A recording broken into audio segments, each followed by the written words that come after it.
What's going on, guys? So if you're new here to the channel, make sure to hit the like button, subscribe and share, and enable notifications. That way you never miss out on any of this content that we have talking about Naruto lore. So obviously, if you accidentally came to this video and you have no idea what Sasuke Gen Writing is, I recommend clicking off the video, going to the home page and scrolling down until you see the Naruto novel section and clicking on the playlist titled Sasuke Gen Writing, and you'll be able to start the story from there and get caught up and join in on these awesome discussions. So in today's edition of Sasuke Gen Writing, we have a lot to talk about. So essentially right now we have yet another example that there are tons of monsters and chakra monsters and etc. that exist in this Naruto world that go well beyond that of just the tail beast. In the Boruto era, we were introduced to Nue, and now we have another beast, another creature that seemingly has another connection towards Kaguya. However, at this time, Sasuke doesn't even know that Kaguya existed because the events of this novel take place before the Fourth Great Ninja War. It takes place before Sasuke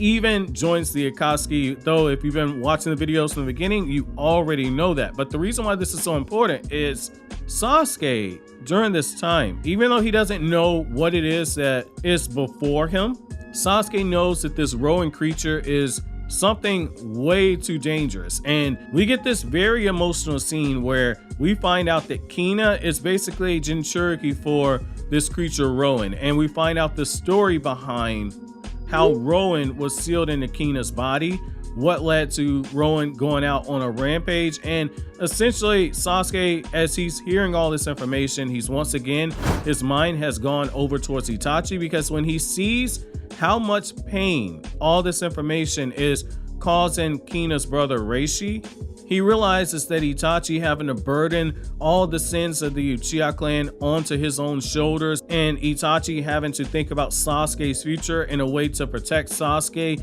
even if it meant joining the Akatsuki and being branded as a clan killer.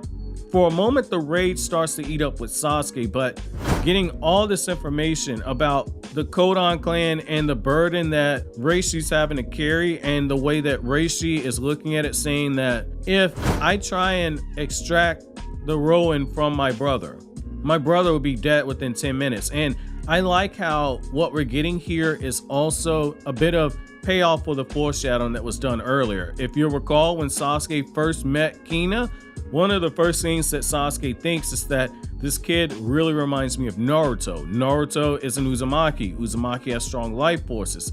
Uzumaki, in particular, Naruto, have a very special chakra that is rare even within the Uzumaki clan that allows certain members to become Jinchuriki. Well, much in the same way that Naruto is able to survive for a short period after having the Nine Tails extracted from him, it's revealed that Kina also has a strong enough body to where Kina would be able to survive for a few minutes after the extraction of the Roen creature. And what we're going to do now that we have this context, is we're going to look at the scene in question and we're going to tie it in towards the back end of this chapter here, where the Roen ends up going on a rampage because of the trigger moment that causes Kina to unleash his power. So with the scene in the context finally being set, we're going to pick up right when Sasuke and Reishi are speaking and we learn this truth, and it's here I'm going to begin quoting. When we arrived at the Hypericum Shrine, Reishi put Kina asleep in his room and joined me in the room with the wooden floor.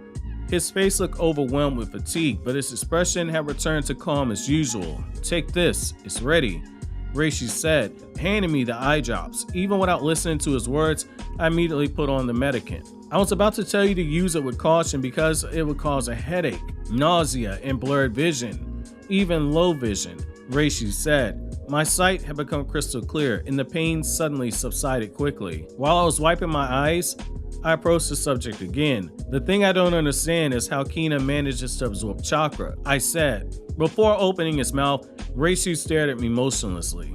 "You should know," he said. Then we exchanged a glance. "You're right, I can figure it out. Kina didn't learn ninjutsu. He doesn't give out the impression to have received assassination training. Could it be that there's something sealed inside of his body?" I asked. "Exactly," Reishi said. "Yet there's a thing that doesn't convince me," I said. "The fact that he doesn't have a seal in his body?" Reishi asked. "The first time I saw him, the night of the fire, he was bare-chested," I said. "Come," Reishi replied. I followed him in Kina's room. The kid was sleeping inside his futon and breathing calmly. Reishi kneeled down to the pillow and parted his hair with his hands. Now I see. The seal is in his head, I said. Reishi gently wiped the sweat from Kina's forehead. We already talked about the fact that my father undid Roen's seal. You see, the creature had always been sealed inside the Kodan shrine. My father was capable of controlling it perfectly through the hypnotic genjutsu of the spiritual communication of the tiger and the wolf. Roen was in a complete hypnotic state, Reishi said. I listened in silence while Reishi accommodated his brother's fringe in his hands. My father wanted it to serve as a lesson to the villagers, persuaded that the blue explosive powder was a foolproof means of self-defense. At the time, the only existing weapons that made use of the powder were the smaller and long cylinders. There were also the landmines, but my father knew exactly where they were buried. With only those weapons available, it was unlikely that his opponents would manage to break the spiritual communication of the tiger and the wolf, Reishi said. Was there an unforeseen weapon? I asked. The Kumaoni clan had secretly created the giant cylinder, a weapon that used an amount of explosive powder dozens of times higher than the smaller cylinder, and it was able to throw actual rocks. The guards decided to use Roen as a testing ground for the means of that new weapon. The result of that was, Reishi began. The hypnotic genjutsu vanished and the creature went out of control. Am I right to assume? I asked. My mother and father, that were already drained of the chakra, tried to restore the spiritual communication of the tiger and the wolf, trying some way to seal Roen in the Kodan shrine. However, sacrificing their lives, they only managed to seal it in Kina's body. You mean Roen lives inside of Kina's body? I asked. In our clan, there's a sealing technique for Roen. It's called the Roen Kodan precisely. Reishi lowered his eyes on Kina's face, stroking his head gently. He started to narrate. In ancient times, a creature called Roen appeared in the Three Wolves from time to time, spreading panic. They say it was an old wolf, which had obtained an extraordinary magic power when he turned 1,000 years old. He hadn't been classified as a tailed beast because it lacked intellect and it formed on instinct only. It was a monster that survived greedily by sucking human chakra. My forefathers, they sealed it in the Kodan shrine. That day from 10 years ago, when Roen got out of their control, my mother and father tried to seal him inside of my body. I was only 10. I remember my body became so hot it seemed that it was about to burn. In the face of my father, while he was desperately trying to use his technique, still impressed in my mind. In the end, my body didn't accept Roen, and when I came to find out my parents' dead, Kina was crying. On that newborn child's head, still hairless, there was an impressed technique formula.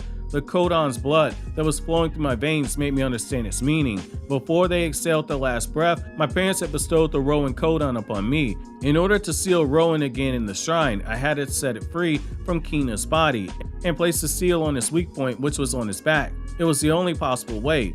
However, on his back, the body of the beast was still full of tentacles that it used to suck out chakra from human beings and to protect its weak spot. When my father tried to seal Roen again, he managed to control it with the spiritual communication of the tiger and the wolf and stopped its tentacles, leaving my mother free to try and seal Roen. If only that new weapon of the Kumaoni clan hadn't been there, probably everything would have gone in the right way. Because of that great cylinder, the technique stopped taking effect, and my mother hadn't finished to put the seal yet when she was seized by the tentacles. That's how she died.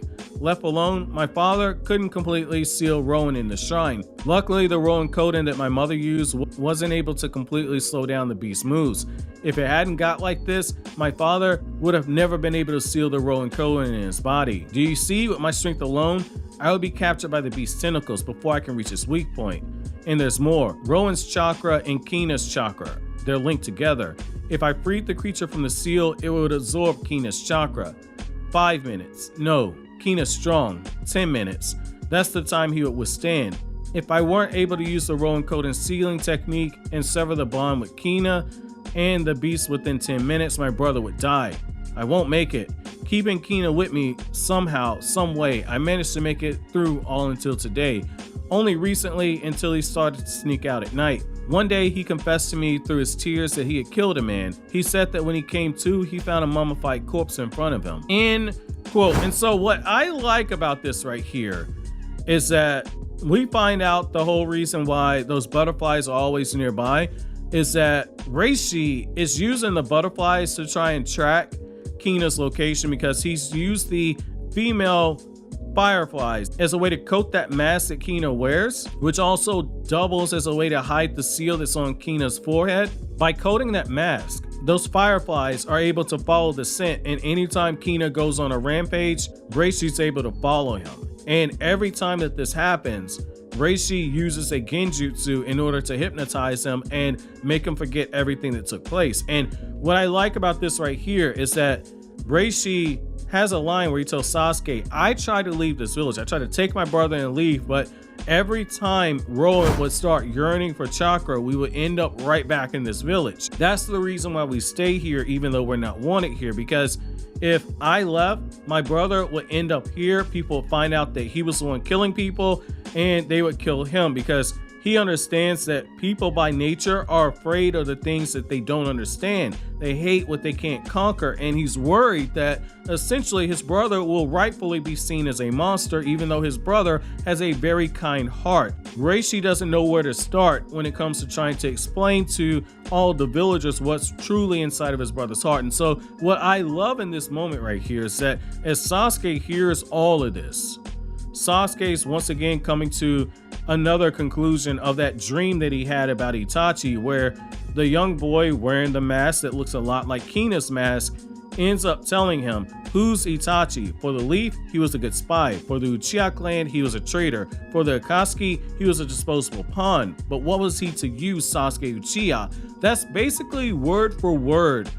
what Sasuke ends up hearing inside of his head as he's hearing this story. And it's one of those times where Sasuke's listening and he's absorbing all the information, but he's relating it back to Itachi. And before Sasuke can truly begin to comprehend how much this situation not only mirrors Naruto's situation, which Sasuke knows a little bit but not everything, which those of you guys who are familiar with what happens in Naruto Volume 53, what happened with Kina and Reishi's parents should remind you what Minato and Kushina did before they died, how they sacrificed themselves for Naruto. Well, the same thing is going on here. Sasuke knows that the fourth Hokage sealed the Nine Tails inside of Naruto. He doesn't know all the details behind it, but Sasuke is also taking this time to say Reishi endured something like this for the sake of his brother, just as Itachi did. And Reishi is trying to protect his brother.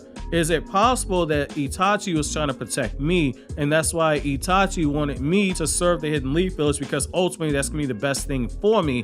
Sasuke's struggling to come to those amends, but before Sasuke can really go through the thought process, all of a sudden their shrine gets attacked. And as this is going on, Kina subconsciously is aware of everything that's happening, and that's when the Roen monster gets unleashed. And that's where we're going to bring this installment of Sasuke Gen Writing to a close. So my question to you guys is, how do you guys feel about the fact that there was another monster out there very similar to Nue? And do you guys think it's possible that there are more creatures out there that go back to the time of the Sage of Six Paths? Let me know down in the comment section below. But as always, guys, if you like anything I had to say, don't forget to comment, rate, subscribe, and share. Thank you so much for watching to the end. Have an awesome day, guys.